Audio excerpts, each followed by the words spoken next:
Սաղկան մի գնա։ Պարոն Հակոբյան, ով խորհուրդ ես համար, ինչ ներով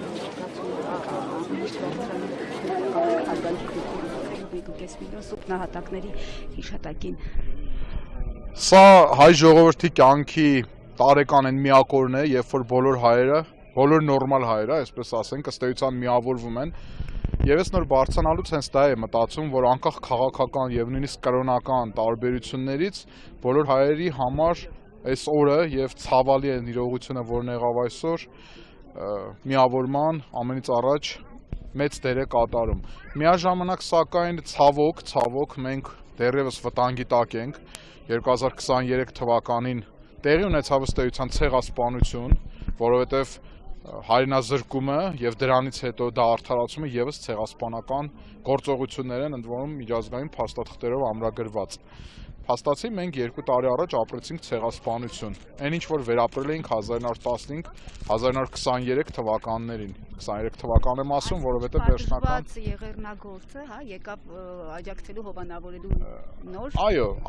100 տարվա տարբերությամբ գաղափարախոսությունը նույնն էր, կատարողները բնականաբար տարբեր էին 100 տարվա տարբերությամբ, բայց գաղափարախոսությունը, որով մեզ հայրենազրկեցին, ցավոք նույնն էր, թուրքական ագրեսիվ քաղաքականությունը, որին մենք չկարողացանք պատշաճ դիմադրել մեր բացթողումների պատճառով։ Ես այս հարցին իմ հանրային խոսքում շատ եմ անդրադարձել։ Մենք պետականաշինական բացթողումներ ունեցանք վերջին 30 տարում, մենք ցավոք չկարողացանք մեր անկախությունը լիովին վերածել ուժեղ պետականության, իսկ վերջին 7 տարում պայմանական առանձնացնում եմ նախորդ 3 նախագահների եւ գործող իշխանությանը, վերջին 7 տարում էլ իմ կարծիքով արվեցին որոշակի սխալներ, որոնք խախտեցին Արցախի շուրջ ստեղծված միջազգային բալանսը եւ բերեցին մի իրավիճակի, երբ որ միջազգային մեծ խաղացողների լուր հայացքի ներքո Ադրբեջանը մեր ձեռքից վերցրեց Արցախը եւ հայաթափեց այն։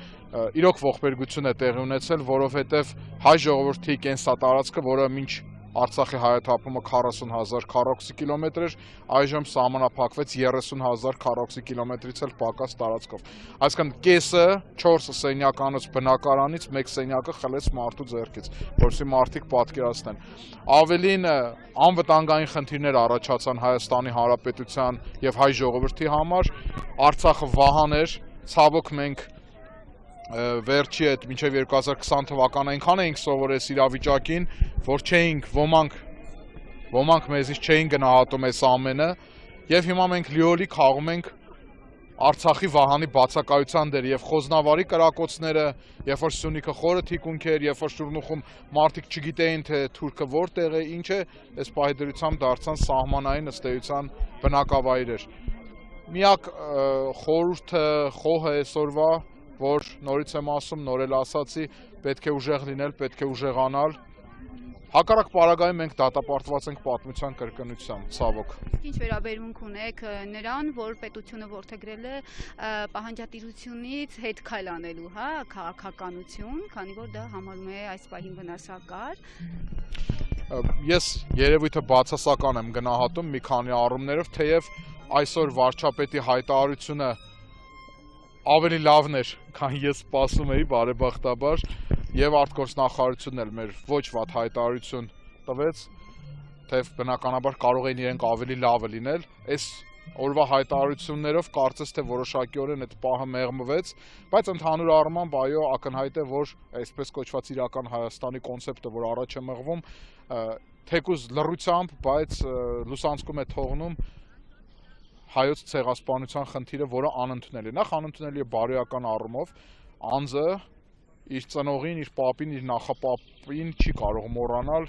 իր նկատմամբ արված ոճիրը չի կարող մոռանալ, երկրորդ, եթե ոճրագործը սպառնում է կրկնել եւ դու մոռանում ես անցյալը, հարայտ ճշմարտություն է, ով պատմությունը մոռանում է, դատապարտված է նրա կրկնությանը։ Եվ այս մոռացումը ցավոք մեզ վտանգի է ենթարկում նորից վերապրել ցեղասպանությունը, ավելին հայոց ցեղասպանության մասին խոսույթը գուցե ոչ գլխավոր, բայց այնուհանդերձ կարևոր մի անվտանգային վահան է Հայաստանի Հանրապետության համար, որովհետև մենք գտնվում ենք թուրքական աշխարհի մեջտեղում, գաղտնիք չէ, որ ռազմական առումով զիջում ենք, եւ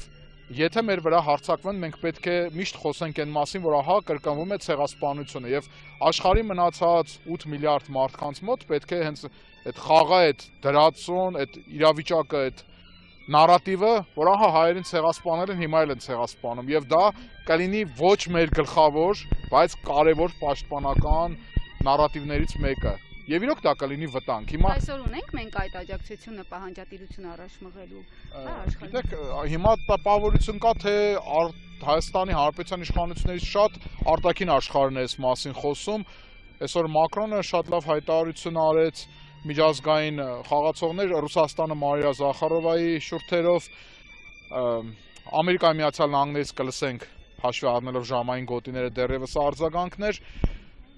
Աշխարհը այս մասին խոսում է, բայց երբ որ գլխավոր պահանջատերը չի խոսում, աշխարհը վաղ թե ուշ կմոռանա այս մասին։ Մենք պետք է այս մասին խոսենք, եւ ես համաձայն չեմ, գիտեք, այն մտայնության հետ, որ ասում են, ահա դուք խոսում եք, պատերազմ եք բերում։ Պատերազմը առանց դրա էլ կա։ Պատերազմը գալու է, եթե պատերազմը եկավ, ինչպես իմ տատն էր ասում, ձեռքիդ մեջ ծվածեղել անես եւ 10 թուրքին ինքը քեզ կցեղասպանի։ Իսկ եթե պատերազմը չեկավ, սա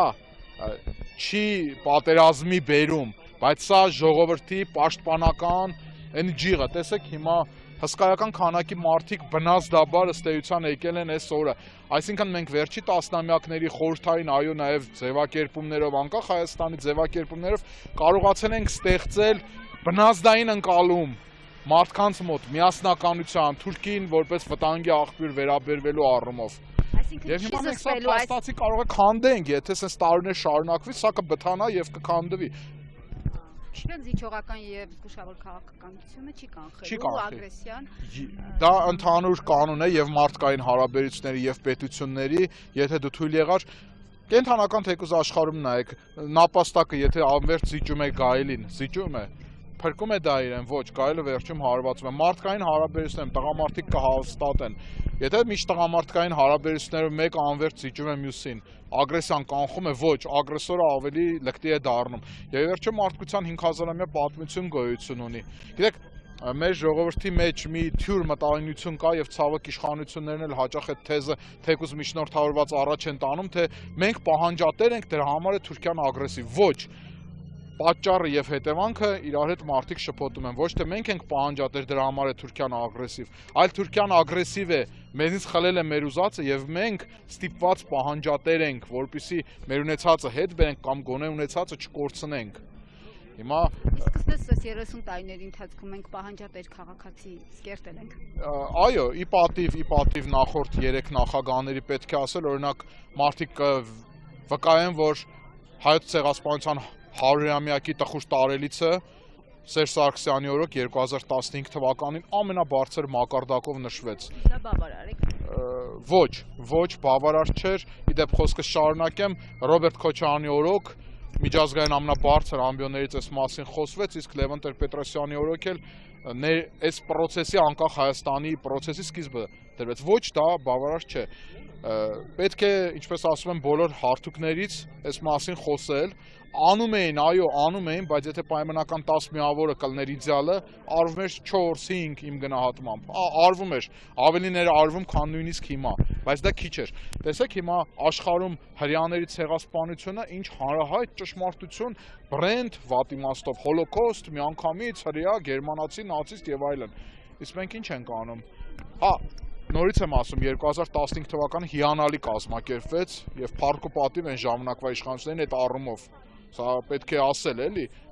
իր բոլոր մեղքերով հանդերձ նախկին նախագահների, բայց դա քիչ էր։ Պետք է մշտապես ասել, որովհետև ժամանակն անցնում է եւ հնանում է, երևույթը հնանում է, բայց ինքը արդիականությունը չի կորցնում։ Եվ դու հավերժ, նորից եմ ասում, ամեն հարթուկից պետք է այս մասին խոսել։ Ես էլ եմ շնորհակալ։